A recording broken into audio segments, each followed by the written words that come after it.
Umugabo w'umukire atashye yahuye n'umugabo w'umukene hanze y'urugo rwe. Aramubaza ati, ko uri hanze kandi utifubitse ntabwo wumva ubukonje? Umugabo aramusubiza ati, nta mbeho mfite kuko ibi ndabimenyereye. Uwo mugabo aramubwira ati, ntegereza gato ninjire mu nzu ntuzanire icyo kwifubika. Umugabo w'umukene arishima amubwira ko amutegereje.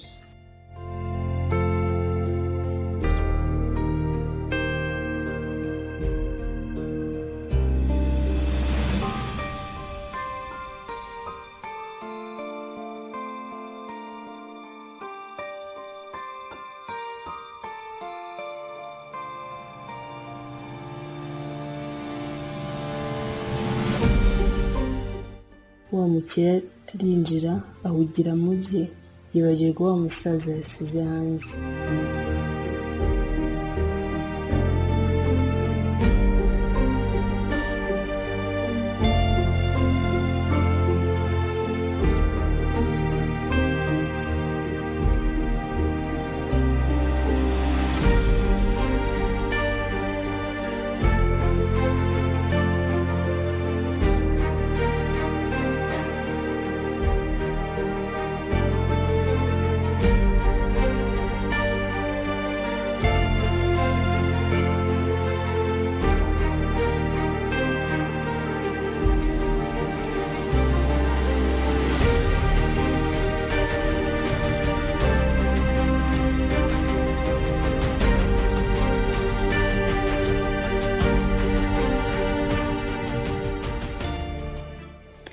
Bukeye wa mugabo w'umukire yibuka wa musaza yasize hanze, arasohoka ajya kumushaka, ariko kubw'amahirwe make amubona yarangije gushira mu mwuka.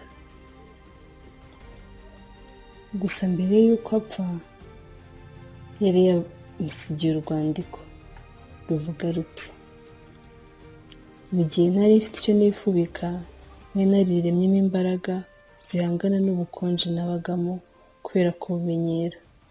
Gusa igihe wansezeranije ubufasha niringiye isezerano ryawe maze binyambura ububasha bwo guhangana n'ubwo bukonje nari naramenyereye, nganzwa nabwo bimviramo urupfu.